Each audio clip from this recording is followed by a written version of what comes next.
आज class 2 start करने जा रहे हैं, जो पाइथन की हमने सीरीज स्टार्ट करी है।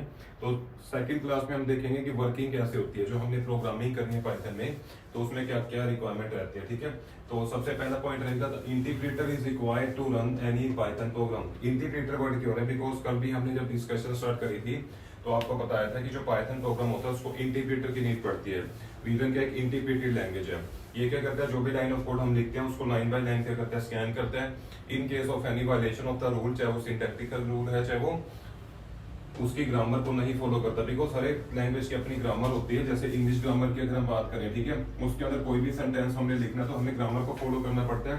सेम हमारा जो सिंटैक्स रूल होते हैं that is equal to the grammar in the programming language. ठीक है, अगर हम उसको वायलेट करते हैं तो it may cause any kind of a error. ठीक है, सो उसको हमें क्या करना होता है, रिमूव करना होता है। That we will study later on. But integrator अभी हमें क्या चाहिए, रन करने के लिए चाहिए। ठीक है, अब पाइथन का जो इंटीग्रेटर होता है वो इंस्टॉल करना पड़ता है। ठीक है, सो इंटीग्रेटर जो होता है पाइथन का उसको हम शेल के नाम से जानते हैं। एक नाम गिवन है जिसको हम क्या कहते हैं, शेल। ठीक है, अब लास्ट क्लास में हमने बताया था कि जो पाइथन का इस समय स्टेबल रिलीज हुआ उसका वर्जन क्या है, पाइथन 3.14.0। ठीक है, ये शेल का नाम है जो इस समय वर्किंग में है। पाइथन के प्रोग्राम को रन करने के लिए हम इसका यूज करते हैं। ठीक है, अब देखो इसके अंदर क्या होता है, जैसे सिंपल एक विंडोज ओपन होती है आपकी। ठीक है, शेल के अंदर भी सिमिलर ऑप्शंस होते हैं, जैसे फाइल का ऑप्शन, एडिट का, shell, debug options, Windows and help. ठीक है, नॉर्मली कोई भी हम विंडोज ओपन करके देखें, एमएस वर्ड की देख लो करके, ठीक है, लिब्रे ऑफिस की देख लो।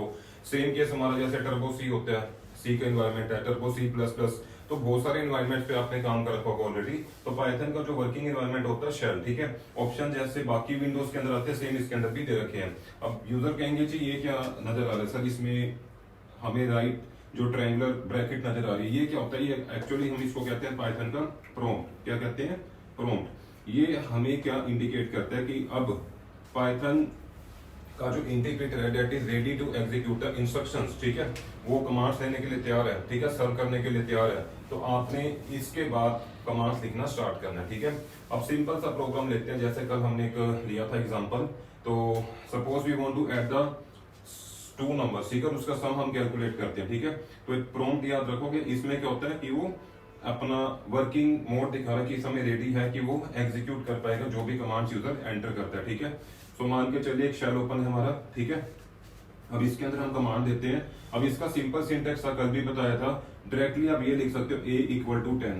ठीक है, इससे क्या पता लग रहा है कि हमने एक वेरिएबल लिया, उसको क्या वैल्यू असाइन कर दी, 10। ठीक है, इम्प्लिसिट डेफिनेशंस होती है कुछ वेरिएबल्स की। ठीक है, अदरवाइज क्या होता था, जैसे सी प्लस प्लस जावा, उसके अंदर क्या करना पड़ता था, हमें इनको डिक्लेयर करना पड़ता था इनकी टाइप को, वेदर इंटीजर टाइप का है, फ्लोट टाइप का है या कुछ और टाइप का। बट इसके अंदर हमें क्या करना पड़ता है, सिंपल आप उसको वैल्यू साइन कर दो, दैट्स इट। ठीक है, नेक्स्ट हमने क्या ले लिया, b इक्वल टू 20 ले लिया। ठीक है, तो आप सोचोगे कि सर इतना इजी है, बिल्कुल इजी है, स्टेप बाय स्टेप सीखोगे। ठीक है, जैसे हम आपको बता रहे हैं सीरीज के अंदर, आपको पाइथन के ऊपर वर्क करना आ जाएगा। ठीक है, अब उसके बाद हम क्या लेते हैं, एक और वेरिएबल ले सकते हैं। बट एक चीज ध्यान रखो, कभी भी कोई भी वेरिएबल आप लेते हैं, आप उसको या तो इनिशियलाइज करो या उसके अंदर कुछ वैल्यू डालो। सिंगल यूज नहीं कर सकते। अगर हम यहाँ पे सिंगल यूज करेंगे ना, ये एरर जनरेट करेगा। रीजन क्या, सी को कुछ ना कुछ वैल्यू तो देनी पड़ेगी आपको। ठीक है, सो बेटर ये रहेगा कि आप इसको नेक्स्ट स्टेप में कर सकते हो। ठीक है, जैसे ही नेक्स्ट स्टेप के लिए आप इसमें एंटर प्रेस करोगे तो पाइथन का प्रॉम्प्ट हमारा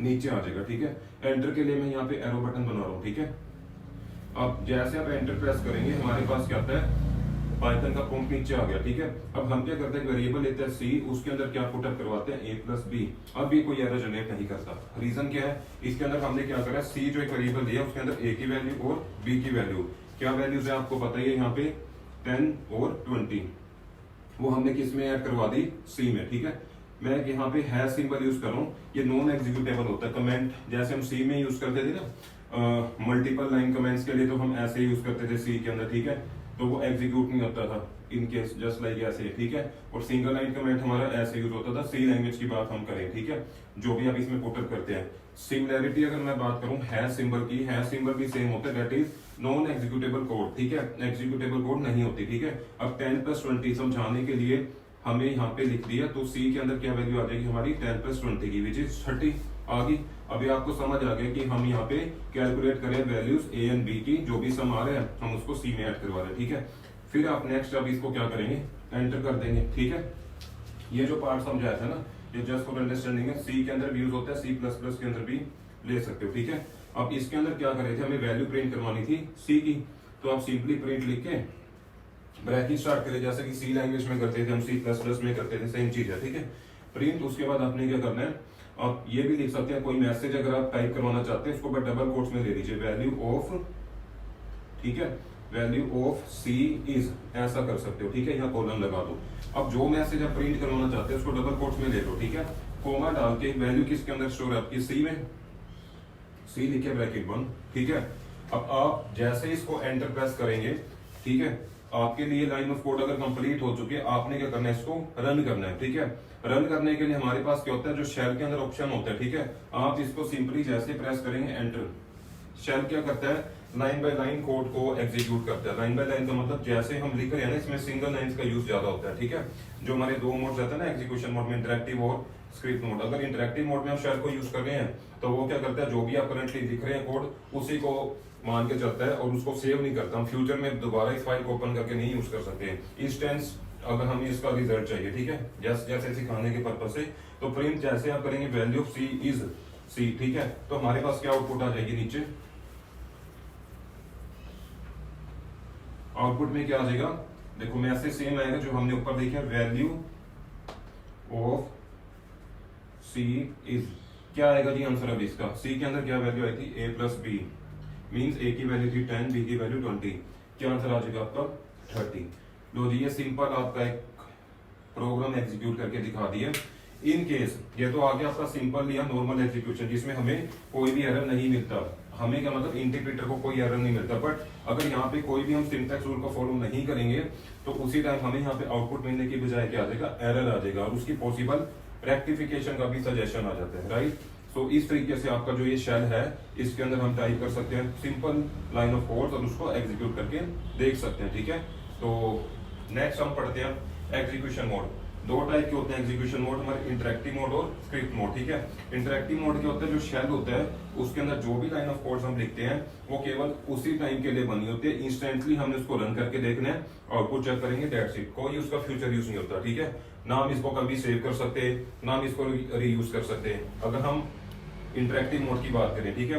बट इससे क्या होता है, प्रैक्टिकली दिक्कत आती है, कई बार मान लो हमें कोड ऑफ लाइंस को यूज करना है, बिकॉज पाइथन एक पोर्टेबल लैंग्वेज भी है, जैसे हमने प्रीवियस क्लास में बताया था। तो पोर्टेबिलिटी कहाँ गई, गायब होगी, खत्म नहीं, पोर्टेबिलिटी है बट उसको ओवरकम करा है जो पाइथन के डेवलपर है, ठीक है, उन्होंने क्या करा, स्क्रिप्ट मोड बता दें, ये केवल और केवल क्या होता है, टेस्टिंग पर्पस के लिए हम यूज करते हैं। स्क्रिप्ट मोड क्या होता है, जिसमें पाइथन का आईडीएलई कह सकते हो आप, ठीक है, एक पाइथन का IDLE कहते हैं, ठीक है, इंटीग्रेटेड डेवलपमेंट लैंग्वेज इन्वायरमेंट, उसके अंदर हम स्क्रिप्ट मोड कह सकते हैं कि हम रन करते हैं, जो भी हम टाइप करते हैं वो स्क्रिप्ट के तरह काम करता है, ठीक है।